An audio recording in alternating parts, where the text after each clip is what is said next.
अस्सलामुअलैकुम जी। तो दोस्तों, आप देख रहे हैं electronics.urdu। तो आज की वीडियो में हम फ़िटिंग है वो मैं बता देता हूँ पंखे की फ़िटिंग कैसे होती है। सही हो गया जी। तो बहरहाल ये इसके पंखे पर हैं। सही हो गया जी।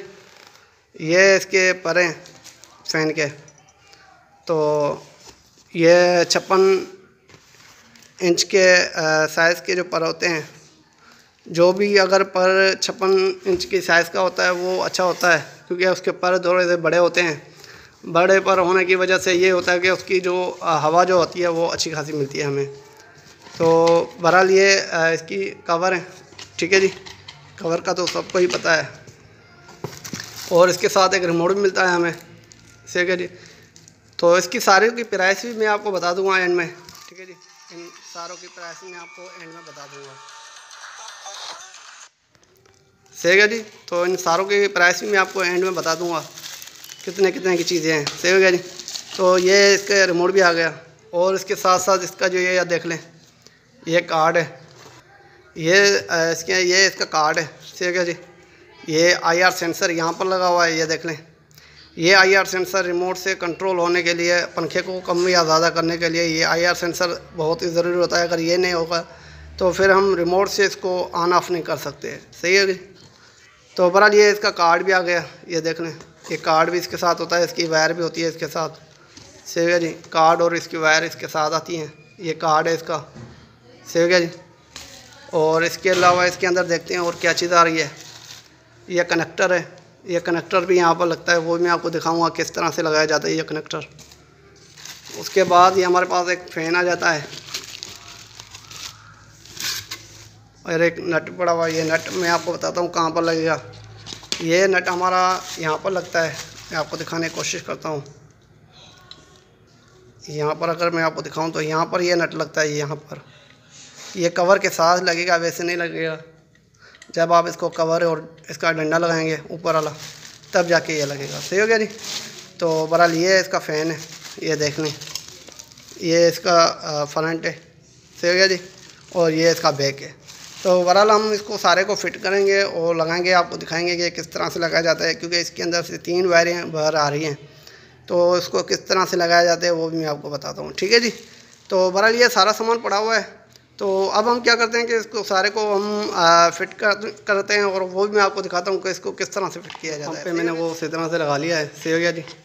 तो अगर आप यहाँ पर देखें तो ये मैंने क्लिप लगाया है इसके साथ। ठीक है जी।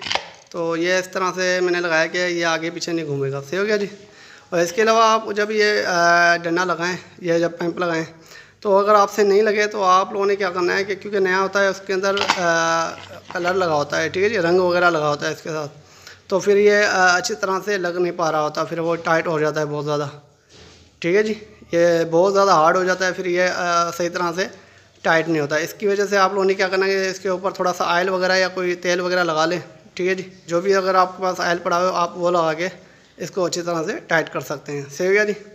तो बहरहाल ये मैंने लगा लिया। अब मैं आपको बताता हूँ कि जो इसका ये स्टैंड था ये बहुत बड़ा था, तो इसकी वजह से मैंने जो तार है इसको थोड़ी सी बड़ी की हुई है। ये देख लें, ये तार मैंने बड़ी की है। इसमें आपको ये देख लें, इसमें 3 कलर आते हैं। तो मैंने इसमें क्या किया है कि 2 कलर यूज़ किए हुए हैं।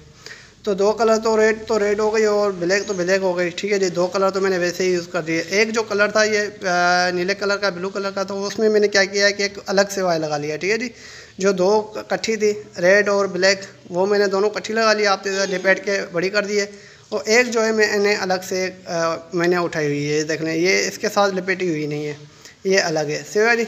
तो बहरहाल ये 2 तारें हो गई, 3 वगैरह तारें हो गई। ठीक है।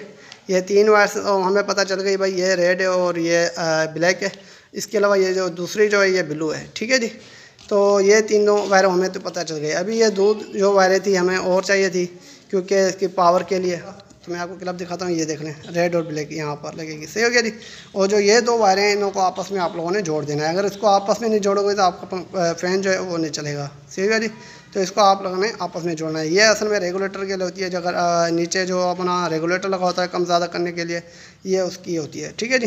तो बहरहाल ये हम लगा लेते हैं, क्योंकि इसके साथ हमारे पास रिमोट पड़ा है तो हमें इसकी ज़रूरत नहीं है। तो मैं इसको यहाँ पर टेप मार दूँगा, और ये दोनों वायरें लगा के मैं इसके पंप के अंदर डाल देता हूँ। ठीक है जी। तो बहरहाल मैं ये सारी वायरें लगा लेता हूँ और उसके बाद मैं आपको दिखाता हूँ। जी तो दोस्तों, आप अगर यहाँ पर देखें तो मैंने इसकी जो वायरिंग है मैंने वो सारी कर ली है, सही हो गया जी। तो एक चीज़ आपको बतानी थी, वो ये थी कि अगर आप लोग जब ये लगाएं तो अगर आपका पंखा उल्टा घूमना शुरू हो जाए तो आप लोगों ने क्या करना है, जस्ट आप लोगों ने ये जो रेड है ये यहाँ पर लगानी है और ये ब्लू कलर की वायर है वो यहाँ पर लगानी है, सही हो गया जी। जब ये सीधी करोगे तो इंशाल्लाह आपका पंखा सीधा चलना शुरू हो जाएगा, सही हो गया जी। लेकिन आप लोगों ने ये ब्लैक वायर को आगे पीछे नहीं करना, सिर्फ और रेड को और ये जो है ब्लू है, इन दोनों को आप लोगों ने आपस में चेंज करना होता है, सही हो गया जी। तो बहरहाल मैंने ये वायरिंग कर ली है, सही हुआ जी, देख लें मैंने ये सारी वायरिंग कर ली है। तो अब मैं क्या करता हूँ कि अब इसको फ़ैन को मैं यहाँ पर टाइट कर लेता हूँ और इसको मैं ऊपर लगा लेता हूँ, सही हो गया जी। तो मैं अब क्या करता हूँ कि इसको लगा लेता हूँ।